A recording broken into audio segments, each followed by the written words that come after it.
서울 강북구 수유동, 낡은 2층 단독주택 한 채가 골목 안쪽에 자리하고 있었습니다. 49년 전 신혼 시절 남편과 함께 20평짜리 낡은 집을 샀던 박영숙 씨는 그 집을 손수 가꾸며 평생을 살아왔죠. 남편이 세상을 떠난 뒤로는 홀로 살았지만 그 집은 여전히 그녀에게 세상에서 가장 편안한 안식처였습니다.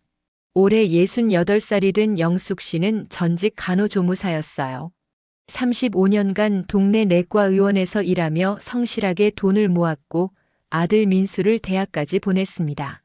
깔끔하고 조용한 성격의 그녀는 집안을 항상 정갈하게 유지했고 작은 베란다에는 난초와 제라늄을 키우며 소소한 기쁨을 누렸죠. 할머니, 오늘 유치원에서 그림 그렸어요. 주말이면 어김없이 찾아오는 손녀 민지는 영숙 씨에게 유일한 낙이었습니다. 6살 민지는 할머니 무릎에 앉아 크레파스로 그린 그림을 자랑했고 영숙 씨는 그 시간이 너무나 소중했어요. 그런데 2년 전 봄 아들 민수가 아내 한은주와 함께 집을 찾아왔습니다. 40살의 민수는 대기업 IT 회사에 다니는 성실한 직장인이었고 38살의 은주는 광고회사 팀장으로 일하는 워킹맘이었죠. 어머니, 저희가 어머니 집을 리모델링해서 같이 살면 어떨까요? 은주가 밝게 웃으며 말했습니다. 영숙 씨는 깜짝 놀랐어요. 혼자 사는 게 익숙해진 그녀에게 갑작스러운 제안이었지만 가족이 함께 산다는 생각에 마음이 흔들렸습니다. 그게 좋겠니? 너희는 지금 사는 아파트도 괜찮잖니? 어머니, 사실 민지가 학교 들어가기 전에 좀 더 넓은 곳으로 옮기려고 했어요. 그런데 어머니 혼자 계신 것도 걱정되고 이 집도 오래됐으니 리모델링해서 함께 살면 좋을 것 같아서요. 민수도 거들었습니다. 맞아요, 어머니. 요즘 단독주택 리모델링하면 아파트보다 훨씬 쾌적하게 살 수 있대요. 비용은 저희가 다 부담할 테니 걱정 마세요. 영숙 씨는 잠시 망설였지만 결국 고개를 끄덕였습니다. 가족이 한 지붕 아래 모여 산다는 건 그녀가 평생 꿈꿔온 일이었으니까요. 손녀 민지와 매일 볼 수 있다는 생각에 마음이 설렜습니다. 그래, 그럼 함께 살자꾸나. 그렇게 리모델링이 시작됐습니다. 5개월간의 공사 기간 동안 영숙 씨는 근처 고시원에서 지냈어요. 공사가 끝난 집은 정말 새 집처럼 변해 있었습니다.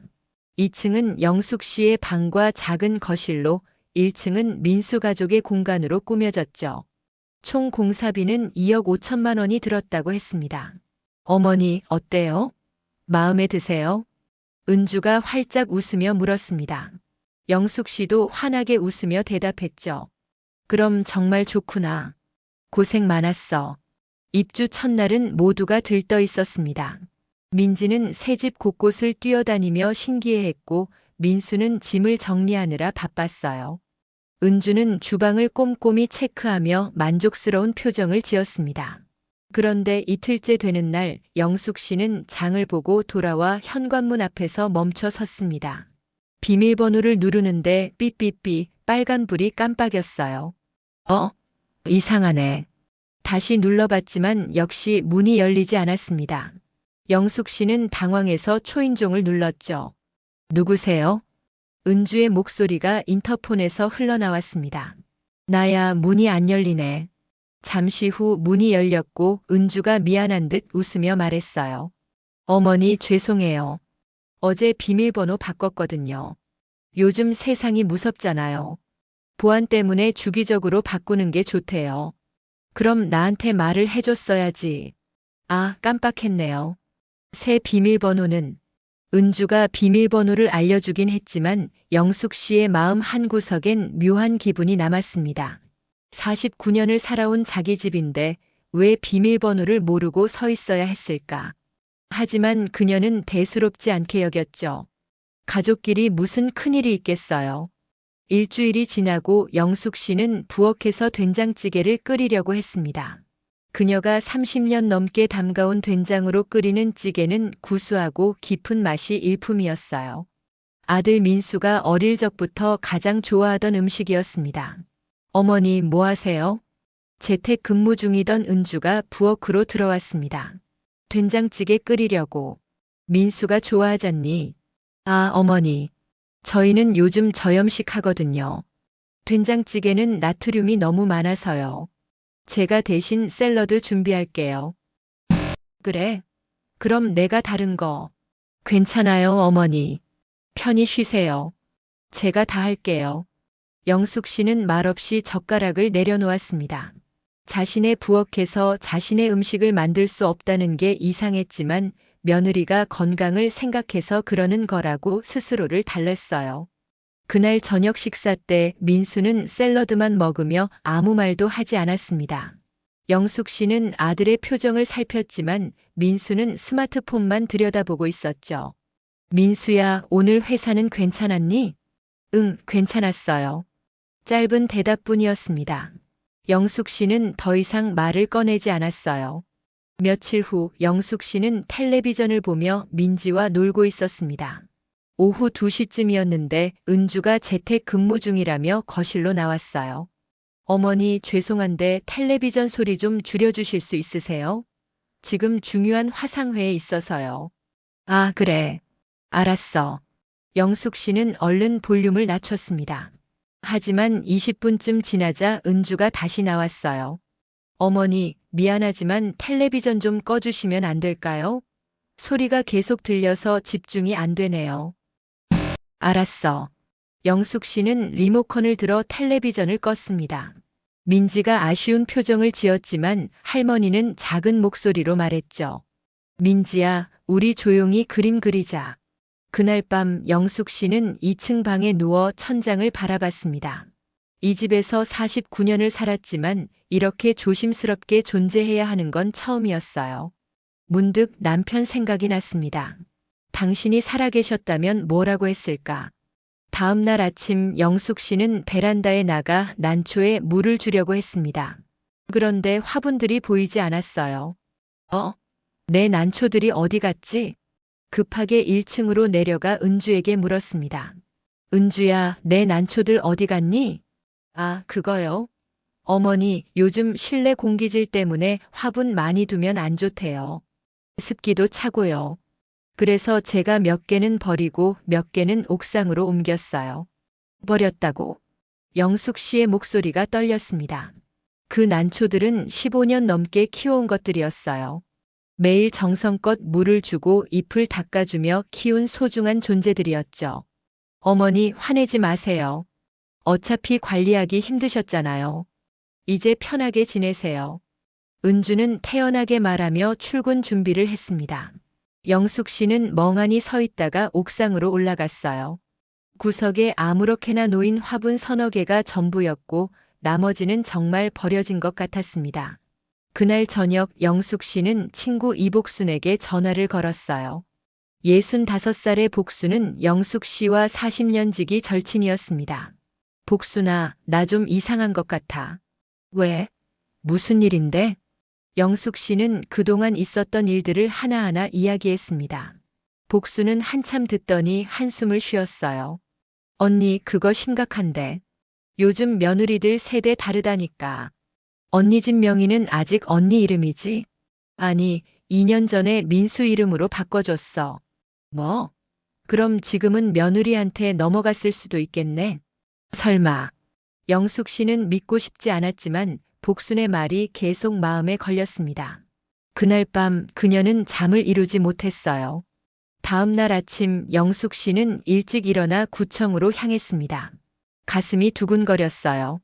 설마 하는 마음과 혹시나 하는 불안감이 교차했죠. 등기소에 도착한 그녀는 떨리는 손으로 신분증을 내밀었습니다. 등기부등본 발급 받으러 왔는데요. 주소가 어떻게 되세요? 영숙 씨가 주소를 말하자 직원은 컴퓨터를 두드리기 시작했어요. 잠시 후 출력된 서류를 건넸습니다. 여기 있습니다. 영숙 씨는 서류를 받아들고 천천히 내용을 확인했어요. 그리고 그 자리에서 얼어붙었습니다.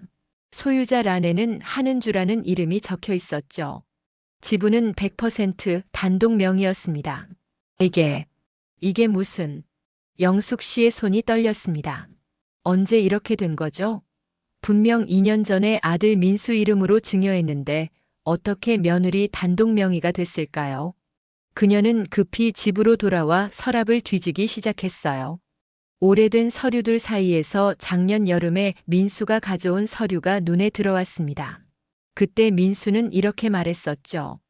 어머니, 은주 명의로 대출 받으려고 하는데 집 담보로 보증 서류에 도장 좀 찍어주세요. 금리가 낮아서요. 영숙 씨는 아무 생각 없이 도장을 찍었습니다. 아들 부부가 집을 담보로 돈을 빌리는 줄로만 알았어요. 그런데 그게 증여 서류였던 겁니다. 내가 속은 거구나. 영숙 씨는 주저앉아 한참을 울었습니다.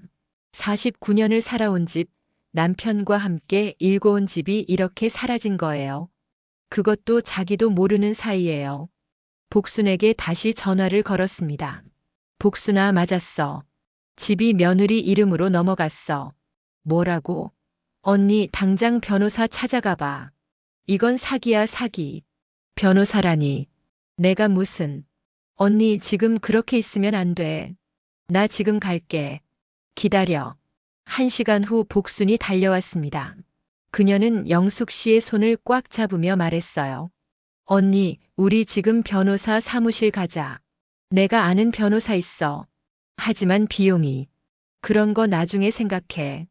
일단 상담부터 받아보자고. 두 사람은 서둘러 강남구에 있는 법률사무소로 향했습니다. 40대 초반으로 보이는 여성 변호사가 그들을 맞이했어요. 어떻게 오셨어요? 영숙 씨는 떨리는 목소리로 그동안의 일을 설명했습니다. 등기부등본과 서류를 보여주자 변호사는 심각한 표정을 지었어요. 이건 명백한 사기에 의한 증여입니다. 취소 소송을 진행할 수 있어요. 정말요? 네. 하지만 증거가 필요합니다. 며느리 분이 어머님을 집에서 내쫓으려 했다거나 학대했다는 증거요. 문자 메시지, 녹음 파일, 이웃 증언, 진료 기록 같은 거요. 증거. 영숙 씨는 고개를 떨구었습니다. 그런 걸 어떻게 모으죠? 하지만 복순이 나섰어요. 변호사님, 그럼 지금부터라도 증거를 모으면 되는 거죠? 그렇습니다. 최대한 많이 모으세요. 그리고 혹시 건강에 이상이 있으시면 병원 가서 진료 기록 남기시고요. 알겠습니다. 집으로 돌아온 영숙 씨는 2층 방에 앉아 생각에 잠겼습니다. 증거를 모아야 해요. 하지만 어떻게요? 며느리를 몰래 녹음하고 감시해야 하는 걸까요? 그건 너무 비참한 일 같았습니다. 그날 저녁 민수가 퇴근했습니다. 영숙 씨는 용기를 내어 아들을 불렀어요. 민수야, 너 잠깐만 2층으로 올라올래? 왜요? 무슨 일인데요? 2층 방에 들어온 민수 앞에 영숙 씨는 등기부등본을 내밀었습니다. 이게 뭐니? 민수의 얼굴이 굳었어요. 그게, 어머니 설명할게요. 설명? 내가 대출 서류라고 했잖니. 그런데 이게 증여 서류였어. 나한테 거짓말한 거야? 어머니, 제 말 좀 들어보세요. 그게 아니긴 뭐가 아냐. 49년을 살아온 내 집을 내가 며느리한테 넘긴 거잖아. 영숙 씨의 목소리가 커졌습니다. 평생 큰 소리 한 번 내지 않던 그녀가 처음으로 아들에게 화를 낸 거예요. 어머니, 진정하세요. 은주가 세금 문제 때문에 그렇게 하자고 했어요. 어차피 우리 가족끼리인데 뭐가 문제예요? 가족끼리? 가족이면 거짓말해도 되는 거야? 나한테 말도 안 하고 내 집을 빼앗아도 되는 거야? 빼앗다니요? 그게 무슨 말씀이세요? 저희가 2억 5천만 원이나 들여서 리모델링 했잖아요. 그래, 리모델링은 내가 했지. 하지만 그 집은 내 집이었어. 내가 49년 동안 일해서 지킨 집이라고. 민수는 더 이상 말을 잇지 못했습니다.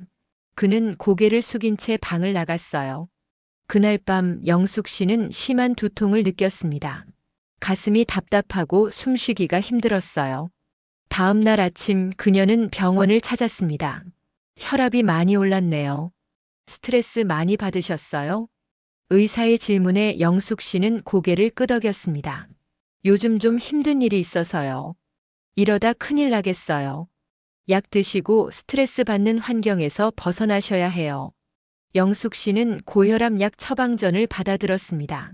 그리고 진료 기록 사본도 발급받았어요. 변호사가 말한 증거 중 하나였죠. 집으로 돌아오니 은주가 거실에서 노트북으로 일하고 있었습니다. 영숙 씨는 조용히 2층으로 올라가려 했어요. 그런데 은주가 불렀습니다. 어머니, 잠깐만요. 뭐니? 어머니, 저희 이제 따로 사는 게 어때요? 영숙 씨는 귀를 의심했습니다. 뭐라고? 솔직히 말씀드릴게요. 어머니랑 같이 사는 거 너무 힘들어요. 제가 재택 근무하는데 계속 텔레비전 소리 나고 부엌도 마음대로 못 쓰겠고요. 어머니도 불편하시잖아요. 그래서 나보고 나가라고. 나가라는 게 아니라 어머니가 더 편한 곳으로 가시는 게 좋지 않을까 싶어서요. 요양원 같은 데 알아볼까요? 요즘 시설 좋은 데 많아요. 요양원? 영숙 씨는 웃음이 나왔습니다. 허탈한 웃음이었어요. 내 집에서 내가 나가라고. 그것도 요양원으로? 어머니, 이 집은 이제 제 명의예요. 법적으로 제 집이라고요. 은주의 말은 냉정했습니다. 영숙 씨는 더 이상 참을 수 없었어요. 너 정말 나쁜 사람이구나. 뭐가 나쁜데요? 저희가 2억 5천만 원 들여서 리모델링한 집인데 제 명의로 해서 뭐가 잘못됐어요? 어차피 나중에 민수 거 될 거잖아요. 민수 거? 민수 거는 내가 줬어. 하지만 너한테 준 적 없어. 어머니, 지금 시대가 어느 시대인데 그러세요? 며느리도 가족이에요. 아니면 어머니가 리모델링 비용 2억 5천만 원 돌려주실래요? 영숙 씨는 말문이 막혔습니다. 그녀에겐 그런 돈이 없었어요. 말씀 없으시네요. 그럼 좀 생각해 보세요. 편한 요양원 알아볼게요. 은주는 다시 노트북을 들여다봤습니다. 영숙 씨는 비틀거리며 2층으로 올라갔어요. 방에 들어간 그녀는 복순에게 전화를 걸었습니다. 복순아, 며느리가 나보고 요양원 가래. 뭐라고? 미쳤네, 정말. 언니 녹음했어? 지금 대화? 아니. 에이, 아쉽다. 다음부턴 꼭 녹음해. 핸드폰에 녹음 기능 있잖아. 알았어. 영숙 씨는 그날부터 며느리와의 대화를 녹음하기 시작했습니다. 그리고 문자 메시지도 캡처해서 저장했어요. 며칠 후 은주가 문자를 보냈습니다. 어머니, 외출하실 때는 꼭 말씀해 주세요. 집에 언제 돌아오시는지도요. 보안 때문에 중요해요. 영숙 씨는 그 문자를 캡처했습니다. 자기 집인데 외출할 때마다 허락을 받아야 한다는 게 말이 되나요? 다음 날 영숙 씨는 장을 보러 나갔습니다. 돌아오는 길에 옆집 김씨 할머니를 만났어요. 영숙 씨, 요즘 어때요? 며느리랑 같이 산다며? 네, 그런데. 영숙 씨는 잠시 망설이다가 용기를 냈습니다. 김 씨, 혹시 우리 집에서 이상한 거 본 적 있어요? 이상한 거? 글쎄. 아, 맞다. 지난주에 며느리가 화분 여러 개 버리는 거 봤어요. 쓰레기 봉투에 넣어서 버리더라고요. 정말요? 그거 혹시 증언해 줄 수 있어요? 증언? 무슨 일인데요? 영숙 씨는 사정을 설명했습니다. 김 씨는 놀란 표우로 고개를 끄덕였어요. 세상에 그런 일이. 당연히 증언하죠. 제가 똑똑히 봤어요. 고마워요, 정말. 영숙 씨는 김 씨의 연락처를 받아 변호사에게 전달했습니다. 증거가 하나씩 쌓여가고 있었어요. 그날 저녁 민수가 영숙 씨를 찾아왔습니다. 어머니, 은주가 그러는데 요양원 알아봤대요. 그래? 어머니, 그냥 거기 가시는 게 어때요? 시설도 좋고 또래 어르신들도 많으시고. 영숙 씨는 아들을 바라봤습니다. 아들의 눈엔 미안함과 회피가 섞여 있었어요. 민수야, 너는 정말 엄마가 요양원 가길 바라니? 그게 아니라 그냥 어머니도 편하시고 저희도 편하고. 편하다는 게 뭐니? 엄마를 집에서 내쫓는 게 편한 거야? 어머니, 제발 그렇게 말씀하지 마세요. 내쫓는 게 아니잖아요. 그럼 뭐야? 내 집에서 내가 나가는 게 내쫓는 게 아니면 뭐야? 민수는 대답하지 못했습니다. 그는 고개를 숙인 채 방을 나갔어요. 영숙 씨는 그날 밤 잠을 이루지 못했습니다.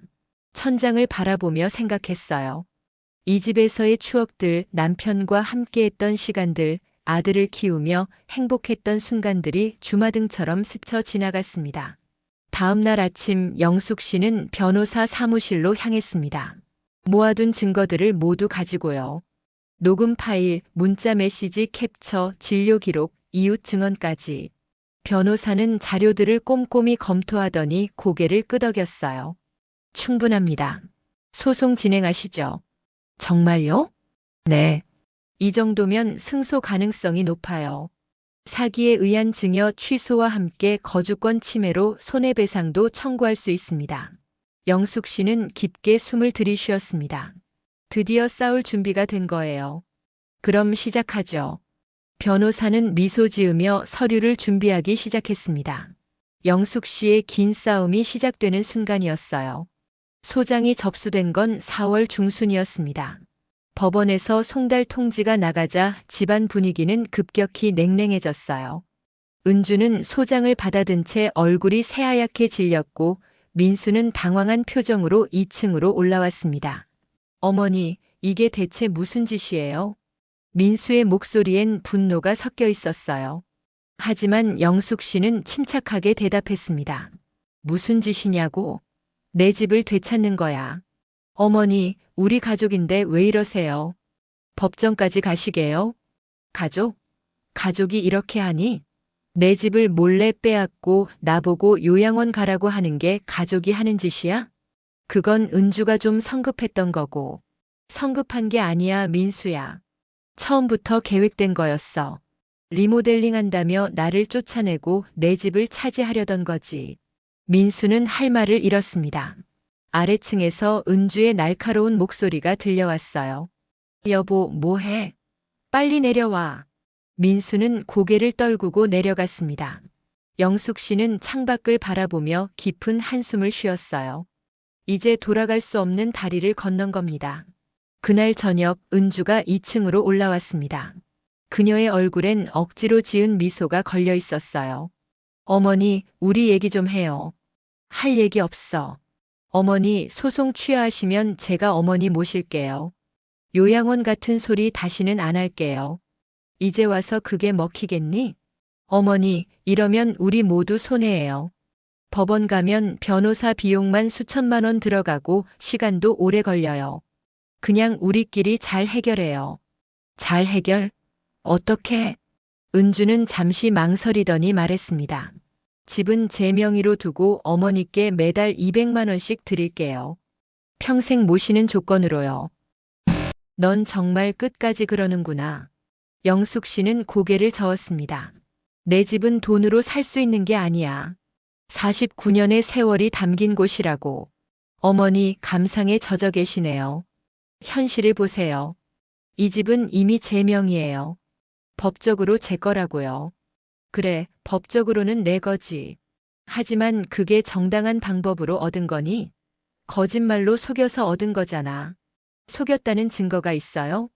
은주의 목소리가 차가워졌습니다. 있지. 너한테 받은 문자, 너의 말들을 녹음한 것들, 그리고 이웃들의 증언까지. 전부 다 있어. 은주의 얼굴이 굳었어요. 그녀는 더 이상 말하지 않고 방을 나갔습니다. 다음 날부터 집안은 완전히 냉전 상태가 됐습니다. 은주는 영숙 씨와 눈도 마주치지 않았고 민수는 회사에서 늦게까지 일한다며 집에 들어오지 않았어요. 유일하게 영숙 씨를 찾는 건 손녀 민지뿐이었습니다. 할머니, 왜 엄마랑 할머니는 말 안 해요? 그냥 어른들 사정이 좀 있단다. 할머니가 우리 집에서 나가신대요. 진짜예요? 영숙 씨는 민지를 안아주며 고개를 쓰다듬었습니다. 할머니가 어디 가든 민지는 항상 사랑한단다. 싫어요. 할머니 가지 마세요. 민지가 울먹이자 영숙 씨의 가슴도 미어졌어요. 하지만 물러설 수 없었습니다. 5월 말 첫 번째 변론 기일이 잡혔습니다. 서울 북부지방법원 민사합의부 재판장에는 50대 중반으로 보이는 남성 판사가 앉아 있었어요. 원고 측 입장 진술해 주세요. 영숙 씨의 변호사가 일어섰습니다. 원고는 49년간 거주한 자신의 주택을 아들 명의로 증여한 후 며느리인 피고가 사기적 방법으로 해당 부동산을 단독 명의로 이전했습니다. 피고는 원고를 집에서 내쫓으려 하였고 이는 명백한 거주권 침해입니다. 이어서 은주 측 변호사가 반박했습니다. 피고는 해당 주택에 2억 5천만 원을 투자하여 전면 리모델링했습니다. 원고의 동의하에 명의 이전이 이루어졌으며 사기적 방법은 사용하지 않았습니다. 원고 측 사기 혐의에 대한 증거 제출하세요. 영숙 씨의 변호사가 준비한 서류 뭉치를 제출했습니다. 문자 메시지 내역, 녹음 파일 전사본, 진료 기록, 이웃 증언서까지. 판사는 서류들을 꼼꼼히 검토했어요. 특히 대출 서류에 도장만 찍으면 된다는 민수의 말을 녹음한 파일을 들을 때 눈살을 찌푸렸습니다. 피고 측 이에 대한 입장은 은주의 변호사가 일어섰습니다. 해당 녹음은 맥락이 제거된 것이며 실제로는 세금 문제로 명예 이전이 필요했습니다. 그리고 리모델링 비용 2억 5천만 원은 피고가 전액 부담했습니다. 원고 측은 리모델링 비용에 대해 어떻게 생각하십니까? 영숙 씨의 변호사가 답했습니다. 리모델링은 피고 부부가 자발적으로 한 것이며 원고는 이를 대가로 집을 넘긴 것이 아닙니다. 오히려 피고는 리모델링을 명분으로 원고를 집에서 내쫓으려 했습니다. 판사는 고개를 끄덕이며 기록했어요. 다음 기일에는 증인 신문을 진행하겠습니다. 원고 측은 이웃 증인을 출석시켜 주세요. 첫 번째 재판은 그렇게 끝났습니다. 법정을 나서는데 은주가 영숙 씨를 불렀어요. 어머니, 정말 끝까지 가실 거예요? 그래, 끝까지 갈 거야. 후회하실 거예요. 민수도 민지도 다 잃으시게 될 텐데. 그건 내가 할 말이야. 넌 탐욕 때문에 가족을 잃게 될 거야. 은주는 더 이상 말하지 않고 돌아섰습니다. 6월 중순 두 번째 재판이 열렸습니다. 이번엔 증인 신문이 진행됐어요. 첫 번째 증인은 옆집 김씨 할머니였습니다. 증인은 피고가 원고의 화분을 버리는 것을 목격했습니까? 네, 똑똑히 봤습니다. 지난 3월 20일쯤이었어요. 난초 화분 대여섯 개를 쓰레기 봉투에 넣어서 버리더라고요. 그 화분들이 원고의 소유였다는 걸 어떻게 아십니까? 영숙 씨가 15년 넘게 키우던 거예요. 저도 가끔 물 주는 거 도와줬거든요. 은주의 변호사가 반대 신문을 했습니다. 증인은 피고와 개인적인 친분이 있습니까? 없습니다. 인사만 하는 사이죠. 그럼 왜 이 재판에 나오셨습니까? 영숙 씨가 불쌍해서요. 평생 살던 집에서 쫓겨날 뻔했잖아요. 두 번째 증인은 영숙 씨를 진료한 의사였습니다. 환자의 혈압 상승 원인이 스트레스 때문이라고 진단하셨습니까? 네, 환자분이 가족 문제로 심한 스트레스를 받고 계셨습니다. 고혈압은 물론이고 불면증까지 호소하셨어요. 언제부터 그런 증상이 시작됐습니까? 올해 2월부터입니다. 며느리와 함께 살기 시작한 이후라고 하셨어요. 판사는 고개를 끄덕이며 기록했습니다. 그리고 은주를 향해 물었어요. 피고 원고에게 요양원 입소를 권유한 적이 있습니까? 은주가 일어섰습니다. 네, 있습니다. 하지만 그건 시어머니의 건강을 생각해서였습니다. 요양원이 더 나은 환경이라고 판단했거든요. 원고의 동의는 구했습니까? 동의는 구하지 못했습니다. 하지만 피고는 현재 해당 주택에 거주하고 있습니까? 네, 그렇습니다. 그럼 원고는 어디에 거주하고 있습니까? 2층 방에 계십니다. 2층도 피고 소유입니까? 네, 등기부상으로는 제 명의입니다. 판사는 잠시 생각에 잠겼어요. 그리고 말했습니다. 피고는 원고에게 집을 사용할 권리가 있다고 생각하십니까? 그건 은주는 대답하지 못했습니다. 판사가 다시 물었어요. 피고가 리모델링 비용을 들인 것은 사실입니다. 하지만 그것이 원고의 거주권을 박탈할 이유가 되는지 의문입니다. 원고는 49년간 해당 주택에 거주했고 그곳은 원고의 삶의 터전입니다. 은주의 변호사가 일어났습니다. 재판장님, 하지만 법적 소유권은 명확히 피고에게 있습니다. 증여는 적법한 절차를 거쳤습니다. 적법한 절차라고요? 원고를 속여서 도장을 받은 것도 적법합니까? 그건 오해가 있었던 것으로 보입니다. 오해? 녹음 파일을 들어보니 명백히 대출 서류라고 말했던데요. 그게 오해입니까? 은주의 변호사는 더 이상 반박하지 못했습니다. 재판은 7월 초까지 이어졌습니다. 세 번째, 네 번째 변론을 거치며 증거가 계속 쌓여갔어요. 영숙 씨가 받았던 문자 메시지들, 외출할 때 허락받으라는 내용, 부엌 사용을 제한한다는 내용, 텔레비전을 끄라는 내용까지. 판사는 최종 변론에서 이렇게 말했습니다. 이 사건은 단순한 부동산 소유권 분쟁이 아닙니다. 한 사람의 삶의 터전과 존엄에 관한 문제입니다. 피고는 원고를 속여 부동산을 취득했고 이후 원고의 거주권을 침해했습니다. 이는 명백한 사기이자 학대입니다. 7월 20일 판결이 선고됐습니다. 주문, 원고의 청구를 인용한다. 피고는 원고에게 해당 부동산을 반환하라. 또한 피고는 원고에게 위자료 5천만 원을 지급하라. 소송 비용은 피고가 부담한다. 법정안이 술렁였습니다. 영숙 씨는 두 손으로 얼굴을 감싸며 울었어요. 복순이 그녀의 어깨를 토닥였습니다. 언니 이겼어. 드디어 이긴 거야. 은주는 창백한 얼굴로 자리에 주저앉았습니다. 민수는 멍하니 서 있었고요. 법정을 나서는 영숙 씨에게 기자들이 몰려들었습니다. 어떤 심정이신가요?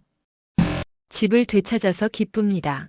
하지만 가족을 잃은 것 같아 슬프기도 해요. 며느리에게 하고 싶은 말이 있으신가요? 탐욕은 결국 모든 걸 잃게 만든다는 걸 이제는 알았으면 좋겠습니다. 영숙 씨는 더 이상 말하지 않고 법원을 떠났습니다. 복순과 함께 집으로 돌아오는 길 그녀의 마음은 복잡했어요. 이겼지만 기쁘지만은 않았습니다. 가족이 원수가 된 기분이었죠. 판결이 확정된 건 8월 초였습니다. 은주 측에서 항소를 포기하면서 영숙 씨의 승리가 최종적으로 확정됐어요. 집은 다시 영숙 씨 명의로 돌아왔고 은주는 위자료 5천만 원과 함께 집을 떠나야 했습니다. 짐을 싸는 날 집안은 무거운 침묵으로 가득했어요. 은주는 한마디도 하지 않고 짐을 정리했고 민수는 창밖만 바라보고 있었습니다. 민지만이 할머니 방으로 올라와 작은 목소리로 물었어요. 할머니, 우리 이제 안 봐요? 영숙 씨는 손녀를 꼭 안아주었습니다. 눈물이 주르륵 흘러내렸죠. 아니야, 민지. 할머니는 언제나 민지 편이란다. 보고 싶으면 언제든 찾아와. 엄마가 안 된대요. 할머니 나쁜 사람이래요. 그래도 괜찮아. 민지가 크면 알게 될 거야. 할머니가 왜 이렇게 했는지. 민지는 영숙 씨의 품에서 한참을 울었습니다. 6살 아이가 이해하기엔 너무 복잡한 어른들의 세계였죠. 오후 4시쯤 이사 트럭이 도착했습니다. 은주 가족의 짐이 하나둘씩 실렸어요. 민수는 끝까지 영숙 씨를 쳐다보지 않았습니다. 은주는 마지막으로 현관문을 나서며 차갑게 말했어요. 행복하세요, 어머니. 이 집에서 혼자. 영숙 씨는 대답하지 않았습니다. 문이 닫히고 집안은 다시 고요해졌어요. 49년을 살아온 집, 그 집은 이제 다시 그녀만의 공간이 됐습니다. 하지만 이상하게도 마음이 편하지 않았어요. 승소의 기쁨보다는 허전함이 더 컸습니다. 텅 빈 1층을 내려가 보니 불과 몇 시간 전까지만 해도 사람들의 소리로 가득했던 그곳이 이제는 쓸쓸하기만 했죠. 내가 뭘 한 거지? 영숙 씨는 거실 소파에 앉아 한참을 멍하니 있었습니다. 그때 복순이 찾아왔어요. 언니 괜찮아? 응, 괜찮아. 거짓말. 얼굴 보니까 안 괜찮은데. 복순은 영숙 씨 옆에 앉았습니다. 언니 잘한 거야. 언니 잘못 없어. 그런데 왜 이렇게 마음이 무거울까? 가족을 잃은 것 같아. 그건 언니가 따뜻한 사람이라서 그래. 하지만 언니 생각해봐. 저 사람들이 언니를 가족으로 대했어? 아니잖아. 언니를 이용하고 속이고 내쫓으려고 했잖아. 그래도 민지는 진짜 착한 아이잖아. 민지는 나중에 다 이해할 거야. 지금은 어리니까 엄마 말을 따를 수밖에 없는 거지. 영숙 씨는 고개를 끄덕였습니다. 복순의 말이 맞았어요. 하지만 가슴 한구석이 계속 아팠습니다. 그날 밤 영숙 씨는 잠을 이루지 못했습니다. 침대에 누워 천장을 바라보며 생각했어요. 이제 어떻게 살아야 할까? 68살 혼자 남은 이 집에서 무엇을 해야 할까? 다음 날 아침 영숙 씨는 결심했습니다. 이 집을 팔기로요. 너무 많은 상처가 담긴 곳이었어요. 49년의 추억도 소중하지만 이제는 새로운 시작이 필요했습니다. 부동산에 집을 내놓자 생각보다 빨리 매수자가 나타났습니다. 위치도 좋고 리모델링도 잘 돼 있어서 8억 5천만 원의 계약이 성사됐어요. 은주가 들인 리모델링 비용까지 고려하면 적당한 가격이었습니다. 이제 어디로 가실 거예요? 부동산 중개인이 물었습니다. 영숙 씨는 잠시 생각하다가 대답했어요. 강릉으로 갈까 봐요. 바다가 보고 싶거든요. 좋은 선택이세요. 강릉은 살기 좋은 곳이죠. 9월 중순 영숙 씨는 강릉으로 내려갔습니다. 복순이 함께 가겠다고 했지만 혼자 가고 싶었어요. 새로운 시작은 홀로 해야 할 것 같았습니다. 강릉 교동 한옥마을 근처에 작은 한옥 한 채를 샀습니다. 마당이 있고 바다까지 걸어서 20분 거리였죠. 집값은 3억 원, 남은 돈으로 작은 찻집을 열기로 했습니다. 할머니, 여기서 뭐 하실 거예요? 인테리어 업체 사장이 물었습니다. 찻집이요. 커피랑 차 파는 곳. 아, 좋네요. 요즘 한옥 카페 인기 많거든요. 인테리어는 석 달이 걸렸습니다. 그동안 영숙 씨는 바리스타 학원을 다녔어요. 68살에 배우는 커피 내리기는 쉽지 않았지만 재미있었습니다. 손님 한 분 더 오셨어요. 카페라테 하나요. 강사가 주문을 외치면 영숙 씨는 떨리는 손으로 에스프레소를 추출했어요. 우유 스티밍하는 소리, 커피 향기, 그 모든 게 새로웠습니다. 영숙 씨 실력이 많이 늘었네요. 감사합니다. 열심히 배우고 있어요. 그러던 어느 날 영숙 씨는 문득 아이디어가 떠올랐습니다. 자신이 30년 넘게 담가온 된장, 그걸 커피에 섞으면 어떨까? 집에 돌아와 실험을 시작했어요. 에스프레소에 된장 조금, 우유, 그리고 약간의 꿀을 넣었습니다. 처음엔 이상한 맛이었지만 비율을 조절하자 놀라운 맛이 나왔어요. 구수하면서도 부드러운, 한국적이면서도 세련된 맛. 이거다. 영숙 씨는 확신했습니다. 이걸 메뉴로 내놓으면 사람들이 좋아할 거라고요. 12월 초 드디어 찻집 구수가 문을 열었습니다. 작은 한옥에 테이블 6개, 바 좌석 4개가 전부였어요. 메뉴는 단순했습니다. 아메리카노, 카페라테, 그리고 특제 메뉴 구수라테. 어서 오세요. 첫 손님은 동네 주민이었습니다. 50대 중반쯤 돼 보이는 여성이었죠. 여기 새로 생겼네요. 뭐가 맛있어요? 구수라테 한번 드셔보세요. 저희 집 특제 메뉴예요. 구수라테? 특이한 이름이네요. 영숙 씨는 정성껏 구수라테를 만들었습니다. 에스프레소를 추출하고 된장을 살짝 섞은 뒤 스티밍한 우유를 부었어요. 마지막으로 거품 위에 된장 가루를 살짝 뿌렸습니다. 와, 색깔이 예쁜데요? 손님이 한 모금 마시더니 눈이 커졌습니다. 이게 무슨 맛이에요? 진짜 신기해요. 구수한데 달콤하고 커피 향도 나고 된장이 들어갔어요. 제가 직접 담근 된장으로요. 된장이요? 세상에 이런 조합 처음이에요. 너무 맛있어요. 첫 손님의 반응은 대성공이었습니다. 그 손님은 곧바로 SNS에 사진을 올렸어요. 강릉 한옥 카페 구수에서 구수라테 마셨는데 진짜 신기한 맛. 된장 들어갔다는데 전혀 이상하지 않고 오히려 감칠맛 나요. 강추. 그 게시물이 순식간에 퍼졌습니다. 이틀 후부터 손님들이 몰려들기 시작했어요. 처음엔 호기심에 온 사람들이었지만 맛을 보고는 다들 놀라워했습니다. 할머니, 이거 레시피 공개 안 하세요? 프랜차이즈 해도 되겠는데요. 한 손님이 물었지만 영숙 씨는 고개를 저었습니다. 아니에요. 이건 제가 직접 만들어야 제맛이 나요. 그럼 온라인 판매는요? 된장이랑 레시피북 같이 팔면 대박일 것 같은데. 그것도 아직은요. 영숙 씨는 욕심내지 않았습니다. 그저 하루하루 손님들을 맞이하고 정성껏 커피를 내리는 게 좋았어요. 이듬해 2월 한 유명 유튜버가 찾아왔습니다. 구독자 100만 명이 넘는 푸드 크리에이터였죠. 할머니, 저 맛있는 탐험가 해요. 영상 찍어도 될까요? 그래도 되나요? 물론이죠. 요즘 구슬아태 완전 핫하잖아요. 유튜버는 영상을 찍으며 영숙 씨와 인터뷰를 했습니다. 할머니, 어떻게 이런 메뉴를 생각하셨어요? 그냥. 제가 평생 된장을 담가왔거든요. 그 맛을 사람들과 나누고 싶었어요. 개인적인 사연이 있으신 것 같은데. 영숙 씨는 잠시 망설이다가 조심스럽게 말했습니다. 저는 49년을 살던 집을 잃을 뻔했어요. 가족에게 배신당하고 모든 걸 잃을 뻔했죠. 하지만 제 권리를 되찾았고 이제 새로운 시작을 하고 있어요. 와, 그런 사연이. 된장은 시간이 필요해요. 천천히 정성껏 담가야 깊은 맛이 나죠. 사람 관계도 마찬가지예요. 급하게 욕심내면 안 돼요. 천천히 진심으로 쌓아가야 해요. 유튜버는 진지한 표정으로 고개를 끄덕였습니다. 영상은 일주일 후 업로드됐고 조회수 200만을 넘겼어요. 댓글엔 응원의 메시지가 가득했습니다.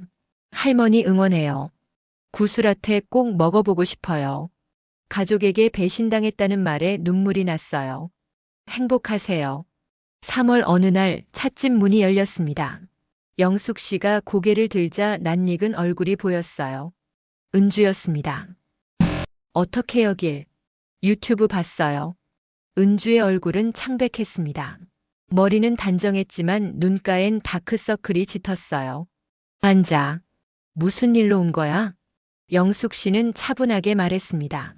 은주는 조심스럽게 자리에 앉았어요. 구슬아태 하나 주세요. 영숙 씨는 말없이 커피를 내렸습니다. 에스프레소를 추출하고 된장을 섞고 우유를 스티밍했죠. 완성된 구슬아태를 은주 앞에 놓았습니다. 은주는 한참 컵만 바라보다가 한 모금 마셨어요. 그리고 눈물을 흘렸습니다. 어머니, 죄송해요. 제가 너무 욕심이 많았어요. 집이 탐나서 돈이 탐나서 어머니를 그렇게 대했어요. 정말 미안해요. 영숙 씨는 가만히 은주를 바라봤습니다. 이제 알았니? 가족은 소유하는 게 아니라는 걸. 네. 저 때문에 민수랑도 사이가 안 좋아졌어요. 민지도 할머니 보고 싶다고 매일 울어요. 민지. 영숙 씨의 목소리가 떨렸습니다. 어머니 용서해 주세요. 제가 잘못했어요. 이제라도 다시 시작할 수 없을까요? 영숙 씨는 한참을 생각했습니다. 그리고 천천히 입을 열었어요. 은주야, 난 너를 용서할 수 있어.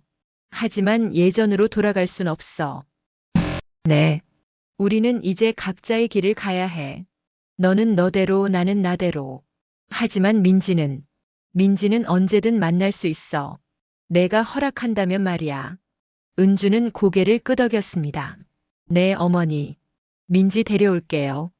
방학 때 강릉 보내도 될까요? 그럼 좋지. 두 사람은 그렇게 한참을 앉아 있었습니다. 구슬아태를 마시며 창밖의 바다를 바라보며. 어머니, 이 맛. 참 신기해요. 구수한데 따뜻하고 쓴데 달고. 인생 같지? 네. 인생 같아요. 은주가 돌아간 후 영숙 씨는 바다로 향했습니다. 파도 소리를 들으며 모래사장을 걸었어요. 바람이 머리칼을 날렸고 햇살이 따뜻했습니다. 남편 당신 봤죠? 내가 이겼어요. 그리고 이제 새로운 삶을 살고 있어요. 영숙 씨는 하늘을 올려다봤습니다. 구름 한 점 없는 맑은 하늘이었어요. 4월이 되자 민지가 찾아왔습니다. 이제 7살이 된 민지는 키가 훌쩍 컸더군요. 할머니, 민지가 달려와 안겼습니다. 영숙 씨는 손녀를 꽉 껴안았어요. 우리 민지 많이 컸네. 할머니 보고 싶었어요. 나도 많이 보고 싶었단다. 민지는 일주일간 영숙 씨와 함께 지냈습니다.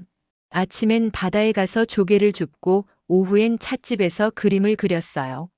손님들은 귀여운 민지를 보며 미소 지었습니다. 민지야, 할머니 가게 어때? 좋아요. 할머니 커피 진짜 맛있어요. 그래. 커피는 아직 일러. 대신 할머니가 핫초코 만들어줄게. 영숙 씨는 민지에게 핫초코를 만들어주며 생각했습니다. 이 아이가 크면 모든 걸 이해하겠죠. 할머니가 왜 싸워야 했는지, 왜 새로운 시작을 선택했는지. 민지가 돌아간 날 영숙 씨는 복순에게 전화를 걸었습니다. 복순아, 고마워. 뭐가? 내가 없었으면 난 싸우지도 못했을 거야. 무슨 소리야? 언니가 용감했던 거지. 아니야. 내가 옆에 있어줘서 가능했어. 정말 고마워. 언니, 나 다음 주에 강릉 갈게. 구슬라테 마시러. 그래 와. 내가 맛있는 거 많이 만들어줄게. 전화를 끊고 영숙 씨는 찻집 창밖을 바라봤습니다. 5월의 햇살이 따스하게 비쳤어요. 손님 몇몇이 구슬라테를 마시며 이야기를 나누고 있었고 멀리서는 바다 소리가 들려왔습니다. 참 좋다. 영숙 씨는 작게 중얼거렸습니다. 68살 인생의 후반부를 시작하는 지금이 오히려 더 행복했어요. 집을 잃고 가족과 싸우고 법정까지 갔지만 그 끝에 찾은 건 자기 자신이었습니다. 가족은 함께 산다고 가족이 아니었어요. 서로를 존중하고 경계를 인정할 때 비로소 진짜 가족이 되는 거였습니다. 그리고 때로는 떠나는 것도 사랑이라는 걸 이제야 알게 됐죠. 저녁 무렵 마지막 손님이 떠나고 영숙 씨는 가게 문을 닫았습니다. 설거지를 하고 바닥을 닦고 내일 쓸 원두를 준비했어요. 그리고 자신을 위해 마지막 한 잔의 구슬라테를 만들었습니다. 창가에 앉아 라테를 마시며 영숙 씨는 하루를 돌아봤습니다. 오늘도 좋은 하루였어요. 손님들의 웃음소리, 민지의 전화, 복순의 따뜻한 말들. 모든 게 감사했습니다. 비밀번호가 바뀐 그날, 영숙 씨는 작게 중얼거렸습니다. 그날이 끝이 아니라 시작이었구나. 집에서 쫓겨날 뻔했던 날, 가족에게 배신당했던 날, 그 모든 고통의 순간들이 결국 지금의 행복을 만들어냈습니다. 상처는 때로 성장의 씨앗이 되고 이별은 새로운 만남의 시작이 되는 거였어요. 영숙 씨는 구슬라테를 다 마시고 자리에서 일어났습니다. 창밖으로 보이는 바다는 석양빛으로 물들어 있었고 파도는 여전히 리듬을 타고 있었습니다. 내일도 좋은 하루가 되겠지. 영숙 씨는 미소 지으며 불을 껐습니다. 그리고 작은 한옥집으로 돌아가는 길, 그녀의 발걸음은 가벼웠어요. 68살 인생은 이제부터가 진짜 시작이었습니다.